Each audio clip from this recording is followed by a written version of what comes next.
Power begins from within.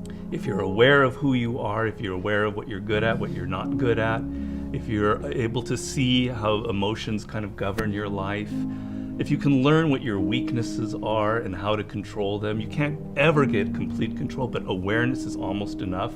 Slowly through this process of knowing who you are and understanding other people and how they operate so you don't make stupid mistakes in life, you can increase that little tiny margin more and more and more, and you will be a person of power. Law number 1 in the 48 Laws of Power is called never outshine the master.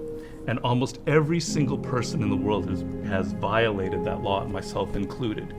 Basically how it works, you're so eager to impress your boss or whomever in your new job that you try so hard that you make him or her feel insecure. Like maybe you're younger and better than they are.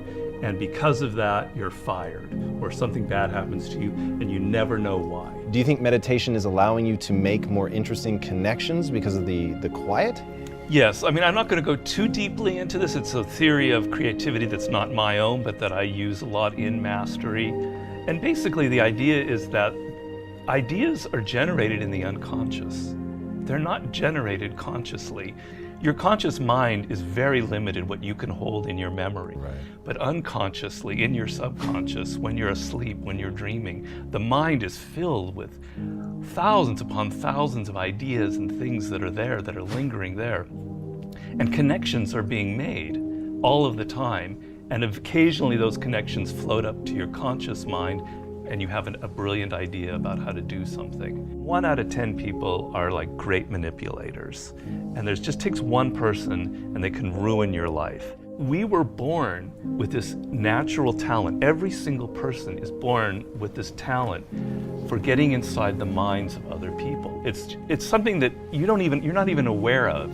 How do they need to conceive of that? To what end are they using that skill to make their own dreams come true? First thing is, you're not aware of this power that you have. You're walking around in life, I'm not critical because I'm the same, sort of sleepwalking. You're inside hearing your own thoughts day in, day out, like a continually, circling loop in your head. And you're not aware of the fact that if you stop that and you look at other people, a world opens up to you. So what's the first component of that world? Nonverbal communication. 95% of what really matters in communication between people is not through words. Words are used to deceive you, to disguise what people are really thinking. What are just a step or two that they can take down that path starting today? The first thing to understand is the most important, and that it is a skill. If you want to play the piano, you can't just sit down and suddenly play. You've got to practice it. You've got to practice it every day. And if you practice an hour a day, you're going to get better at it. Why are children able to learn and an adult can't?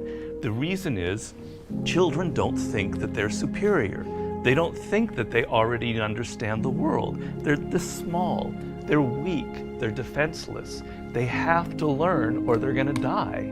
They have to learn how to speak the language. They have to learn what's going on with their parents, or they're literally going to die. Do you have tricks that you use for ensuring that genius does not become a young man's game, that your books truly get better and better over time? Basically, every time I begin a book, I'm deathly afraid of failing. I feel like, it's not going to sell as well as the last book. I'm losing it. I got to go back to square one. Each project, each thing that you do in life, you have to kind of create that feeling in the gut like, I don't know if I'm going to be able to pull it off. I don't know if I can go 12 rounds with Floyd Mayweather this time. I don't know it. The secret really to success in life, I have to say, is retaining, I talk about this in Mastery, is retaining your childlike qualities. If you're completely a child, that's not going to work. Negative capability is rule number 1 for being a creative person. And if you don't follow anything else in Mastery, that would be enough. The ability to keep 2 ideas that contradict each other in your mind without feeling uncomfortable, without having to come to a conclusion. You can think about something without rushing to judgment and conclusion. You can be in the moment. You can say, well, it could be this, it could be that, it could be that. And you don't have to decide whether it's A, B, or C. You're open to adopting 3 or 4 different viewpoints. If you love music, don't quit your job and play guitar. Like, you're gonna have a hard time feeding your family. But you have advice for them. What is that advice? Yeah, but people say, live your passion. So these are cliches, and nobody changes their life based on a cliche. You've got to do hard work, and to do hard work, you have to have a roadmap. Somebody has to show you step to get there. Working for yourself, starting your own company, doing what you love should be everybody's goal. The process begins by first knowing what you really love. And believe me, I do a lot of consulting. A lot of people have no self-awareness. They don't even really know what it is that they were meant to do in life. They loved music when they were a kid, but then they got into law or whatever because of their parents, and then they don't know who they are anymore. Well, do I really like music?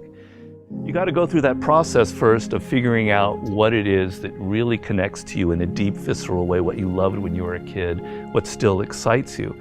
Once you go through that and you understand it and you've got some clarity about it, okay, how do I incorporate that in my life? So if you're 23 years old, it's a little easier. I love music, but I'm not a musician because I've not been practicing it. I just love music. But I have a real good sense of business. I've been studying business and I have an MBA, etc. Okay, I've got to now find a way to craft a career that combines my knowledge of business and my love of music. And if I follow that and I do it smart and I plan it out, eventually what starts out with more business than music will end up becoming more creative as I get better and better at it. How do you prepare somebody to survive that initial stage of boredom and pain? Well, pain is great. You've got to embrace pain. Pain is pleasure. You've got to make the connection between the physical and the mental. Well, you know that when you're exercising, when you're running or you're working out or whatever, it hurts, but it leads to something pleasurable. You have to be able to translate that to mental things. And if you make that switch in your mind, it is mind-blowing what can happen to you. Who are the most messed up people in the world? Spoiled kids. Kids who are given everything, who have a rich father or mother and they don't have to work or try. They are the most messed up people you'll ever meet. Each person, I make this point in Mastery, is born unique. And it's kind of one of those cliches. Yeah. But there's science to it. The science is your DNA will never be repeated. The way your brain is wired will never be repeated. Your experiences in life, you're one of a kind. And it's an amazing thought if you think about it. Of all of the billions of humans that have lived and will ever live, there will never be anybody who is wired like you are wired. And the problem in life is as you get older, you can become more and more like other people. You spend a lot of your time thinking about what other people like, and you're not aware of what you like. You go into careers because you listen to other people. If you look at all of the brilliant people who've succeeded in life, if you look at a Steve Jobs, you look at an Elon Musk, etc., there's nobody else out there like them. You're never going to be able to pinpoint one other person like them. They are completely unique, and those are the people that end up having power in the world. So if you're going to be able to create that website, that blog, that whatever it is, that startup that is different, that has its own niche and reflects you, something good will happen from it. Control people's perceptions of reality and you control them. It's a great military strategy. Comes from the great Colonel Boyd, who invented what's known as the OODA loop. And he came up with the OODA loop, which means orientation, observation, decision, action. You have to observe what is happening, orient yourself into the context of it, decide what you need to do, and act. We want to believe that there are shortcuts to success. We want to believe we can take a drug or we can do something that'll make it quick and easy. But the truth is, it takes grit. It takes persistence. So it's hard to understand what could happen to you in 10 years in a visceral gut way of what it means to have failed in life. And to me, failure in life is not having money. It's not realizing your potential. You're 60 years old and you said, I could have been this, and I never did it. That's like the worst thought I think anybody can have.